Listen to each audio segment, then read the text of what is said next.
Power cannot be educated away from its self-interest.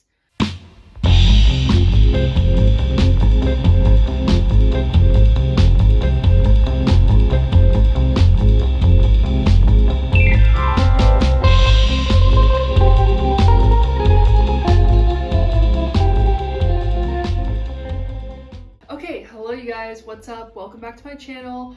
My name is Maddie. I am a 26-year-old from the United States living in France, and I make some videos about France, and sometimes I make videos about reading, and the past 2 weeks I have made no videos. I took a few weeks off to just rest. I've been doing a lot of work online, and I've basically been working like full time, and it's just been kind of hard to, I don't want to make this whole video about it, but basically like it's just, I don't like to make videos unless I'm like really excited about it. So I just took a few weeks off, and now I'm back and I'm really excited about this video. I think it's gonna be really fun, and if you clicked on the title, you probably know that today we're gonna be talking about the first 20 books that I read this year, and I promise I'm going to try to be swift about it, and I am trying to read 50 books this year, and so I am like a little bit behind, but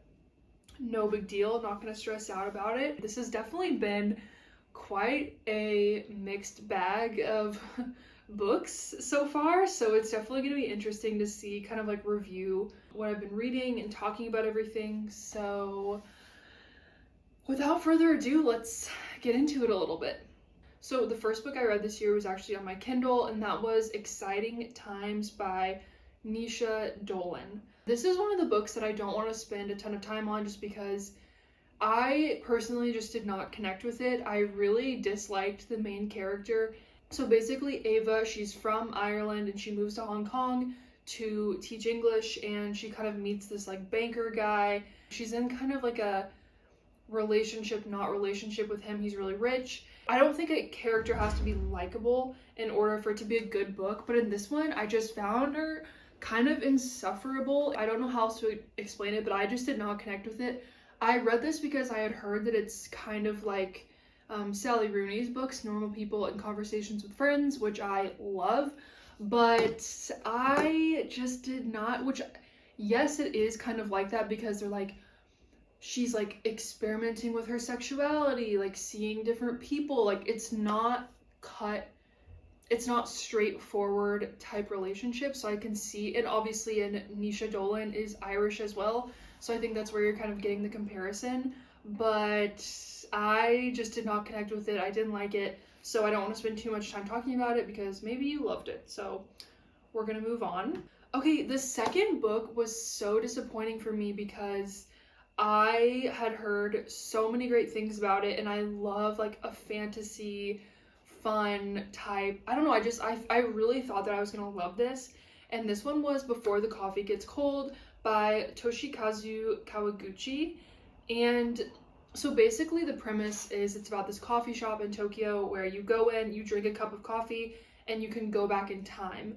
And I know you're thinking like, wow, so much fun, so cool, blah blah blah, but it's not that fun. Like and I think there's a lot of really interesting ruminations in this book about like regret, and I don't know, but there's just like a lot of rules about the time travel that it just felt like we're like, oh, and oh, you can't do this, oh, and oh, by the way, you can't do this. I think also there was something about how the translation made the writing not as good. I don't know if that makes sense, but it's like, I think that doing translations is really hard, obviously, and I think that maybe it just didn't quite work for the writing style, but that's another one I don't want to spend too much time on. But if you, I think I gave it 2 stars, but people love that book, so maybe if you want to see like a more positive review, you can definitely find it, but I personally did not connect with it that much. Okay, so the third book, and I'm actually going to talk about them both. You would have thought that I would have organized these before I started, but nope. Oh shit. So I'm sitting on like a foam roller as my chair, so I don't know how long this little setup is gonna last also. Okay. So the next one that I actually read, the third book of the year, was Percy Jackson by Riordan. The third one, The Battle of the Labyrinth, I think it is in English, but I read it in French. I kind of, if you want like a more in-depth review, my in-depth thoughts about Percy Jackson, I will link my mythology video, which you can check out. I don't want to speak more about them because, like I said, we have a lot of books to cover, but this year I read the fourth and the fifth books, and I loved the Percy Jackson series. It was really a pleasant surprise for me. I think I gave these both like a 4 or 5 stars just because I love the story. Super fun, great, love it. So the next book that I read was The Seven Husbands of Evelyn Hugo by Taylor Jenkins Reid. I feel like I don't even really need to talk about this book because it is so hyped on like Book Talk and BookTube. Everyone's reading it, and I will also say that it is a delightful read. It basically tells the story of Evelyn Hugo, obviously kind of in her 7 husbands, but you kind of find out like why she had 7 husbands. They're all unique stories. It's basically told through the lens of this woman named Monique Grant interviewing Evelyn Hugo. She's basically been granted this like in-depth exclusive interview with this elusive Hollywood star, Evelyn Hugo. So it's super fun, like old Hollywood. A lot of people talk about how they like really cried at it, and it's a very moving story, and I don't want to give too much away, but I gave it 4 stars. It's really, I will say though, it's like, like I don't know, like I really liked it. I thought it was so good. Like I cried, like it was really moving, but I don't ever find myself thinking about it. Like that book does not live rent-free in my mind the way that some of these other books have. I really love it, but I just didn't. And like I gave it 4 stars, but it just doesn't, like people are like, this is the best book of all time. Like drop everything, but I wouldn't say that. That's all I have to say. Okay, so moving right along, of course, we're on the bottom of the pile again. So the next book that I read was Naked by David Sedaris. This is a book that I found in Shakespeare & Co., my beloved Shakespeare & Co., where I go all the time. If you've been on this channel, you know that. I found this in the used section for like 8 euros. I can see that. So basically like the kind of history of David Sedaris with my family is like my mom loves David Sedaris, and I've read another one of his books, and he is so funny. He really just knows how to craft a story and tell something humorous, like kind of make his life funny. And he really has an interesting upbringing, and so basically all of his books are like essays about his life, but it's like very specific memories of his life that are so funny, and just like all the crazy shit that has happened to him is hilarious. And this book made me laugh out loud. I rarely like laugh out loud in books, or I don't really cry that often in books. I don't know, maybe I'm just like emotionless, I don't know, but I really love this. I was so super funny. I think I gave it 5 stars. Like I loved it. I recommend it to people if you just need like a good lighthearted book. And like I would try to tell some of the jokes in here, but I would not make them funny. So I mean, he's iconic. Like he's an icon, he's a legend. Definitely read it. 5 out of 5. Would recommend. And we're just rolling right along here. Ooh, okay. So the next book I read again on my Kindle was Luster by Raven Leilani. I hope I'm saying her name correctly. But basically, gosh, this book was really confounding. I don't know how, it just like had such a specific energy, and I think that I think the name Luster is so perfect because I don't know, there's just something about it that felt very like hungry, like that hunger of your 20s where you're like just like trying to make money and like going here, going there, and like I don't know how to explain it, but it's just like it really encapsulates the energy of the book. But basically, I say Edie, but I don't know if it's Edie, but this is a perfect way to describe it, is Edie is stumbling her way through her 20s, sharing a subpar apartment in Bushwick, clocking in and out of her admin job, making a series of inappropriate sexual choices. So that's like, that's a perfect way to describe it. It's like she's just kind of like going through her life, like having all these like sexual encounters with different men. Some of them she works with, which ends up being problematic for her. And then she meets Eric, who is like an older man who has an open marriage. Him and his wife agree to it. And without any spoilers, it's like just the things that happen and like the rules that these characters operate in are just so different than anything that we really know. And it was just such like, I don't know, even when I'm trying to like articulate about it, it's just such an interesting premise, and the way that the author writes, it's like, yeah, just like that like hunger of going through your life and trying to figure out things in your 20s and maybe like making some bad decisions. I don't know, it was really just confounding. I don't even know another word to describe it, but I gave it 4 out of 5 stars. Very interesting read, so different. I think there's quite a bit of hype around this book also, and I see that it only has 3.61 stars on Goodreads, and I think that I think it's a very polarizing book. That's what I think. Ooh, this next book is one of the best books I've ever read in my life. And which one will it be? What am I gonna pick for? And once again, it's on the bottom of the pile, of course. Okay. Which I realize that if I keep moving books to the top, then they will all be on the bottom. So maybe I need to come up with a different system here. But my next book that I read, one of the best books I've ever read in my life, Know My Name by Chanel Miller. You might have heard of the case, you might have heard of Chanel Miller, but this is her story about being the victim of the Stanford sexual assault case. And it's her telling her story and basically saying, know my name, of course, because for the entire trial, she was anonymous. And when I tell you, it's like, I rave about this to anyone who will listen. I got this from my mom for Mother's Day. Anyone who reads it says the same thing. Like, it's one of the best books I've ever read. It's just so interesting because she really gives an in-depth first-person account of what it's like to be at the center of one of these trials, where you are treated like a suspect. You're treated with such disrespect by the legal system, by the media, where it's like everything that we heard about this case was, he was such a great swimmer, he was such a great athlete, oh my, it's such a shame. Like, it's so heartbreaking and so upsetting. It just feels like there must be a different, like a better way to treat victims of sexual assault. I mean, literally this is page 4 and I was already getting chills reading this.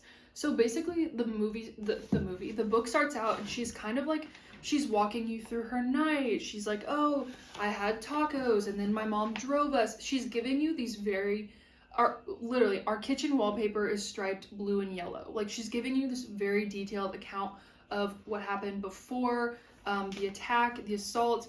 And you're kind of like, okay, you know, it's interesting to see kind of what she was doing, but like, okay, but you're not really, I don't know, I remember feeling kind of like, okay, like, sure. And then she hits you with this. I, to this day, believe none of what I did that evening is important. A handful of disposable memories. But these events will be relentlessly raked over again and again and again. What I did, what I said, will all be sliced, measured, calculated, and presented to the public for evaluation. And just then I was like, just boom, chills. I was just thinking about it. If something happened to me, I would have, before this book, I would have had no idea what to expect. What is the legal process like? I mean, and it's just so sickening the way she even found out about her assault. She woke up in a hospital and police were telling her, like, oh, you've been assaulted. What are you gonna do? Are you gonna press charges? And just like beam, bam, boom, all these things are happening to her. The impact that had on her family, her life. Oh, I cried. Like, of all the books that people say, like, oh my gosh, it made me cry, like, This book, I probably cried the most I've ever cried in my life, not only because of her bravery and what happened to her and the beauty of the writing and everything, but it's like, obviously there's a lot of shitty people in this book, but there's a lot of really good people too. And I think that's something that I kind of came away with was, and it's an emotional roller coaster, this book. I mean, like, I kept being like, loss of faith in humanity, faith restored. You know, like, even the two Swedish guys who found, I don't even want to say his name, assaulting her, and they like tackled him to the ground when before the police came. And it's like, those people are literally heroes. Like, Chanel Miller, she is a hero. The Swedish guys are heroes. Even just like the little people in her life that showed up for her. Like, I think one of like her friend's moms, who's a lawyer, would come to every single one of her hearings, the trial, like everything. And I don't know, and like the people working security at the courthouse, like they would like try to encourage her. Like, just like little moments like that really moved me. Like, wow, there's a lot of like some good people in the world that will help you. And yeah, this is an amazing book, and I didn't want to, I mean, I seriously considered doing an entire video just on this book because of how amazing it is. Like, 6 out of 5 stars. I think if everyone read this book, the world would be a better place. Incredible. Love. We love you, Chanel Miller. You are a hero. Thank you for your service to society, for writing this book. Thank you. Okay, the next book. This was another really good one. Another incredible book, actually. So the next book that I read is Why I'm No Longer Talking to White People About Race by Reni Eddo-Lodge. I hope that I'm also saying their name correctly. But basically, so this is another really great kind of anti-racism book that I read, which is interesting because I was also reading it in concurrence to another anti-racism book that I'll talk about in a second. But I thought this book was really outstanding because it's pretty short. It's only like 240 pages, and it's talking more about the history of racism in the UK, which I think a lot of the racism in the UK is closely linked. Like, we have a lot of kind of the same issues, like police brutality, you know, colonialism, slavery, like all of that. Like, it's pretty easy to understand. The lens that she was writing from, I felt like I could relate to the story compared to the US. And I don't know, this book was really a pleasant surprise for me because it just like, it really succinctly and welly, it explains everything really clearly, and it kind of goes through almost like the history of racism in the UK. And I don't know, I just thought that I got a lot of really great lessons out of it. I learned a lot. I thought that it was just really well done, interesting, good read, which I will briefly circle back to this one when I talk about another book, which I think will make more sense in a second. But I think I gave like a 5 out of 5, 4 out of 5, but honestly, like, could easily be a 5 out of 5. I thought it was really great, really well done. This is a really great one to pick up if you're still looking to like be educating yourself and learning, which I hope everyone is. So I'm gonna be doing this the whole video. Okay, so the next book, this was the first book I read for a book club that I joined here in Paris. So this one is Everything I Never Told You by Celeste Ng. I think that's how you say it. I hope I am correct. This book absolutely blew me away. So we're in 1970s Ohio, and we have Marilyn and James. James is Chinese, and Marilyn is just like a white American. They have like a half Chinese family, half Chinese children, and this book was so interesting to me. The way that the characters were portrayed, and it's like all that James has wanted his entire life is to fit in, to like be American. You know, like, what does that even mean? I don't know, I think it was just a really interesting rumination on that, where it's like, what does it even mean? Like, when is someone American? Like, you know, like when do we stop saying like, oh, they're Chinese American, like things like that. And then the mom, Marilyn, has always wanted to be kind of different, and I think that's what attracts her to James, which I don't think that's really like a healthy thing, but I don't know, I thought that the writing was beautiful. So basically what's happening in this book is that their favorite daughter, Lydia, shows up dead. Like, that's literally the first line of the book. Lydia is dead. So, like, not a spoiler at all. But it's basically it's just like talking about what has happened to this family, what has led up to that moment, because basically Lydia is their child that they've put all of their hopes and their dreams in, and there's so much pressure for her, and she actually has 2 other siblings, and it's super interesting. The siblings also act as really interesting characters, and I like when authors use children as like they don't underestimate them, if that makes sense. I really like when authors take children seriously. I don't know if that makes sense, but there's a book that I really love by Jhumpa Lahiri called Interpreter of Maladies, which is a book of short stories, and she does the same thing where she has a couple books that are kind of centered around children that I really love. I love this story so much. I thought it was beautiful. There were so many moments in this book where I was like, oh my gosh, you know, and yeah, I loved it. I thought it was 5 out of 5 stars for sure. And everyone in my book club also like loved it, so. Okay, so my next one, I used to have the physical copy, but then I borrowed it from a colleague and she took it back. It was Pride and Prejudice by Jane Austen. So this is one that I honestly just kind of read just because like my colleague had it and it was in English, and I was like, okay, you know, sure, whatever. And I didn't even rate it. I think that, like, yes, I can see that the writing is maybe good for the time, or I just think it's so hard to really relate to or rate a book where it's like the whole premise of the book is like, oh, I have to get married. It's such a different time. It's almost hard to rate it in a fair way. And I don't want to spend too much time on it because it's like, okay, it's Pride and Prejudice. You know the story. Mr. Darcy, Jane. It's different from the movie though, I will say. So kind of interesting in that way, but it's just not a book that I will ever think about again. You know what I'm saying? So I'm not even going to spend any more time on it because I'm sure we're creeping up on like the 30-minute mark here. So we're going to keep it moving. Okay, so this next one, this is a book that I actually think about quite often. And this is Why Am I an Idiot? This is actually the book I needed though, so. Okay, so the next book that I read this year, actually I will admit, this is the next book that I finished this year. I started it a long time ago. As you can see, it is a hefty boy. This is Stamped from the Beginning by Ibram x Kendi.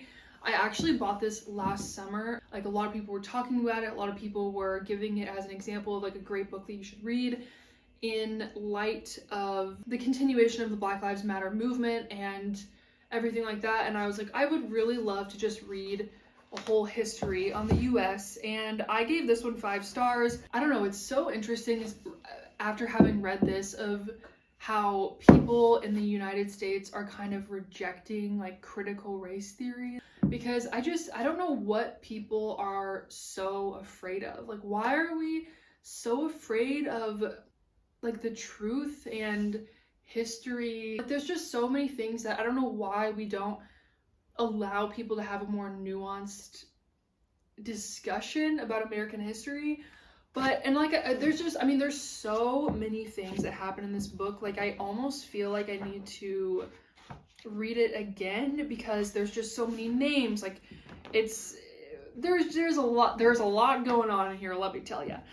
And I don't know, but I just think it was so interesting because even some of the people that we view as like, which they're these amazing kind of like civil rights thought leaders, but even amongst that group, there are certain people like W.E.B. Du Bois, who was more of an assimilationist in some ways, who kind of clashed heads with Marcus Garvey, who was not an assimilationist. Like, he wanted all Black people to kind of like go back to Africa and be united and liberated there. So there's just so many schools of thought even in, I don't know, like in this book, and nothing is black and white in this book. I mean, you know, so to speak, you know, but like everything is nuanced. But the reason why I wanted to talk about this book in context of this book is I know this is quite daunting, and I would recommend it just because like I think it's important to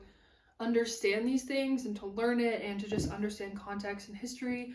But this is like almost, I know that this is from the UK, but it's almost like an abbreviated version of this. Obviously not the same history, not the same people, but a lot of the concepts and how it has, like how history has affected Black people is like you can also learn so much about it in this book. So that's why I kind of wanted to recommend it again. But one of the main reasons why this book has really like lived rent-free in my head, why like I've really continued to think about this book even after I finished it, is because of the epilogue. And the epilogue is so interesting. This is kind of what the whole kit and caboodle is about. History is clear. Sacrifice, uplift, persuasion, and education have not eradicated, are not eradicating, and will not eradicate racist ideas, let alone racist policies. Power will never self-sacrifice it away. Okay, can I read? Power will never self-sacrifice away from its self-interest. Power cannot be persuaded away from its self-interest. Power cannot be educated away from its self-interest. Basically, and this is one of the things he talks about in the beginning of the book, racism, a lot of people don't actually give a shit about if your skin, a lot of people do, obviously, but like a lot of people don't care if you have black skin, brown skin. It's like racism, so much of it is born just from self-interest. Like, oh, we need a group of people to come work for us for free. How can we delineate who's gonna come work? Oh, we're gonna find a way to use Christianity to explain that black people are cursed, and so okay, those are slaves. Like, it's so much of it is it's all about self-interest, and it's so true. I wish I could find the passage, but he has a passage where he says like powerful people and rich people have all of the opportunity in the world to educate themselves. So education is not really the answer. I think it's important. That's why we like read these books and things. But like voting with your dollar is the best way to get people to be on whatever side of history you deem to be correct. It is all about self-interest. Think about how many companies have kind of made changes in the past year, and it's because people are getting pissed off at them and they're boycotting, they're you know what I'm saying. So I won't carry on too much, but obviously this is another book that I could have spoken on at length, but I would definitely recommend it. Stand from the beginning. If you're in Paris, you can borrow it. But yeah, really super interesting. I will probably read it again at some point. My next book, this was a super interesting one. You know what, why don't I just do this? So my next book that I read was Interior Chinatown by Charles Yu. This I feel like has also been kind of a hyped book, especially with some of the attacks on Asian Americans. People were looking for more Asian authors to support. Okay, so this book was super interesting. So this is a nonfiction that takes place in like this, it's almost like a show or a stage. Like it's written like a play almost, or like a script maybe, but it's like all the characters are like black dude cop, white lady cop, and like kung fu guy. Everyone in Chinatown wants to be kung fu guy. And it's basically just kind of playing into these different stereotypes, and it's about people's lives and about identity, and super interesting. But one of the things that I found the most fascinating was, I think at the end, yeah, okay, so there's a little bit in the back of the book where it talks about the Chinese Exclusion Act, the Immigration and Nationality Act, and just things that I really knew so little or nothing about. And it just, once again, it's like, why don't we learn about these things? Like, these are things that have lasting consequences that would have been great to learn about. So Yeah, but the form of this one is super interesting. It's like nothing I've ever read before. I think I gave this 4 stars. Yeah, 4 stars. Very, very interesting. And like, yeah, it's full of characters like generic Asian man, and it's very interesting read. Go read it. Okay, so the next book is The Song of Achilles by Madeline Miller. I used to have the physical copy, but I lent it out to a friend, and I mean, 4 out of 5. I think the only reason I didn't give it 5 out of 5 is because I just prefer Cersei, but you know, whatever. And this is another one. I think I'm just gonna skip over it because I talk about it in my mythology video, so you can look at that if you want my full review of Song of Achilles. But I mean, you've heard about it. You've heard about it on Book Talk, TikTok, YouTube, all of the things. So let's go ahead and move on. So the next one is The Remains of the Day by Kazuo Ishiguro. This was a very strange book. Like, I liked it. The writing is beautiful. He is a beautiful writer. If you've ever read Never Let Me Go, I think that's the name of it. I read it a couple years ago. Also a very strange book, but I really loved it. Great writing. This one follows a butler, and he's kind of reflecting on his career as a butler, his relationship with his employer. It's kind of about like loyalty and things like that. And just a strange book. I mean, but in a good way. The writing is really beautiful. I do prefer Never Let Me Go. I'm also like, is it Never Let You Go? No, it's Never Let Me Go. Okay. Okay, so anyway, so I did enjoy it though. I think I only gave it 3 stars, but it's like, it's not because I didn't like it. I just think I was a little bit bored. This is the problem that I have with books, is I set expectations for myself when I should just come in with like a blank slate, where I had more of like because it Never Let Me Go is more of like it's almost like realistic sci-fi. I don't know how you would say it, but it's in like a different world, and this is literally about a butler driving through the English countryside thinking about life. But the writing is beautiful. The depictions, the descriptions of the English countryside, gorgeous, beautiful. But yeah, I mean, I liked it. I love the cover of this. This was one that I found at a used bookstore here in Paris, so I'll probably take it back, like, to resell it so it can go to a new home. But yes, if you have been in my life for the past, like, I don't remember when it came out, for the past couple months, I am literally obsessed with the Netflix series Shadow and Bone. I don't know what drew me to it so much, but I loved it so much.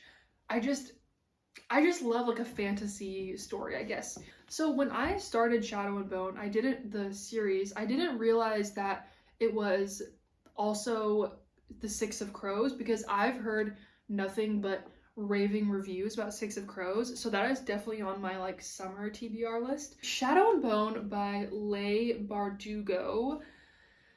Okay, so just coming from the Netflix show, it was kind of hard because this is only like the Shadow and Bone story, so there's no Six of Crows action in this book, and the show is so much better in my opinion. I just think the Netflix show did such a good job of taking what was in this book and expanding upon it and making it way more interesting. Oh, there's Khalil. Is it still filming? Yeah. Okay, now that we've been interrupted, like I was saying, I just felt like the Netflix show took what was in this book, which is an interesting premise, but very bland and uninteresting characters, and expanded upon it, gave the main character Alina more agency. She was such a more interesting character in the series, and they just, I don't know, like even the Darkling, General Kerrigan, they made him more interesting. Just everyone in the show is more interesting, more well-rounded, better, 10 out of 10. The book was maybe like a 3 out of 5. It was fine. I will finish the series because they're gonna have a season 2 on the Netflix show. So, are you going to the store? Mm-hmm. Bye, wig. Anyways, I hope that was concise, but I preferred, long story short, I preferred the Netflix show to the book. I'm definitely gonna finish the series and then watch Six of Crows, or read Six of Crows this summer, I believe. My next book was also on my Kindle, and it was Between the World and Me by Ta-Nehisi Coates, and this is also a book that I feel like has been talked about many times, but it's basically him, it's basically kind of like a letter to his son and him ruminating on his experience as being a Black man in America and what that's like, and also the environment that he grew up in Baltimore and kind of what that was like. And like, just to be concise about it, like, believe the hype. You know, the writing is so beautiful. I would say like it's almost poetic the way he writes. Yeah, I just think like that's another one of those books that if you read it, like you'll come away with a better understanding of what it's like to be in someone else's shoes. But I think I gave that one a 5 out of 5. Would definitely recommend. Great book. All right, we are nearing the end, people. We are on our last 3 books, which I also realize I am missing one. I don't know where it is though. I found it. We only have 3 more books, people. We're almost there. We will get through this together. So the third to last book that I read this year was L'Anomalie by Hervé Le Tellier, and this is a French book, obviously. I gave this 3 stars. Okay, the thing is that I saw this book literally everywhere, and I thought it was like this incredible novel.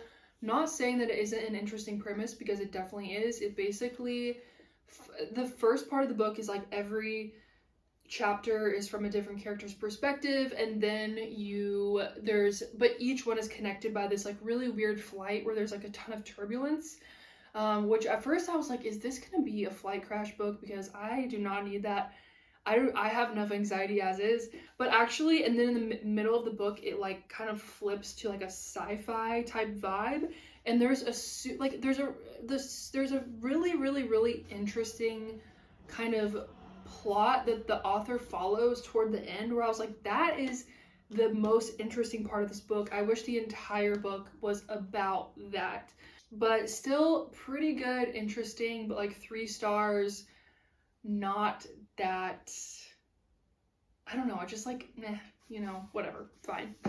Second to last book, people, we're almost there. So the second, I actually like just finished this like yesterday. Wild by Cheryl Strayed, which I'm sure many of you have seen the movie. I've seen the movie with Reese Witherspoon, and I actually got this at a secondhand shop in Tulsa, Oklahoma, where I'm from my mom.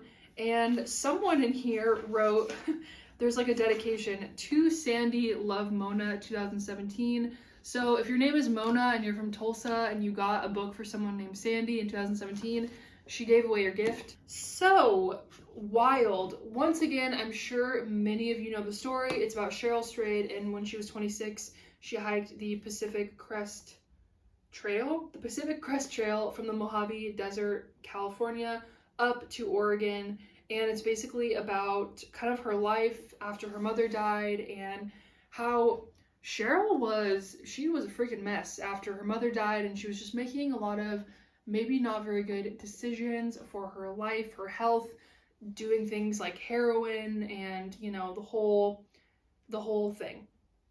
So I really love this book. Like I was like maybe like a 4.5, honestly maybe even a 5. I think if I didn't know the story at all, I would have been just absolutely enraptured by this story. But obviously I kind of knew what was coming. I knew about the major plot points, but even so, there's a lot of things that happened in the book obviously that didn't make it to the movie. The way she describes the trail, the geography, I love. So beautiful. I really credit her for having the bravery to talk about some of the things that she's done, and just like the little things that happen to her on the trail, where it's like kind of they make her look unprepared, they make her look silly, and I really admire her for being honest about what's happened, and I really enjoyed it. I thought it was entertaining, I thought it was interesting, a good story. I thought it was really good. So that's my little spiel about this book. I'm getting tired. I don't know if you can tell, but we're almost there though. one book left, and it is on the bottom of the pile. We're going to remove it. The last book I read, the 20th book I've read this year, is The Tao of Pooh by Benjamin Hoff. In it is my favorite bookmark, my Say No to Drugs bookmark that I literally got in like 6th grade that I found when I was home in Tulsa. So The Tao of Pooh, this was one that I also found on a whim in a secondhand store in Paris. It was only €5, so I was like, why not? And it's basically talking about how Pooh Bear, the story and the character, relates to Taoism, because basically Pooh is a character who he's never striving for anything. He's never stressed, he's never pressed, he just is. And that's kind of the principles of Taoism, is just accepting what the universe is going to bring to you. Don't get yourself all riled up about things you can't control. That's the whole premise of the book, and I gave it like 3 stars, I think. It's cute. I think it's a nice message. I think it's an interesting interpretation. The collab we didn't know that we needed, I guess is what I'm trying to say. So yeah, cute, great. That's about all the mental capacity I have to talk about it. But I like it, and I would definitely like give it to a friend. I think it'd be like a cute read to give to someone else. And I think I could really take some notes from here, because your girl gets stressed about a lot of things. If you have stuck to the end, or even watched like half, a little bit, a percentage, thank you so much for watching. Let me know what you guys are reading. I'm so interested. I love to get recommendations. I would love to know if any of you have any different opinions about these books. Like, is there one of these that you hated? Did you hate Wild? Do you think Cheryl Strayed is an idiot who shouldn't have gone on the trail? Yeah, let me know. And thank you guys for anyone who has stuck around while I took a little hiatus the past couple weeks. But I hope you guys enjoyed this video, and I will see you in the next one. Toodles!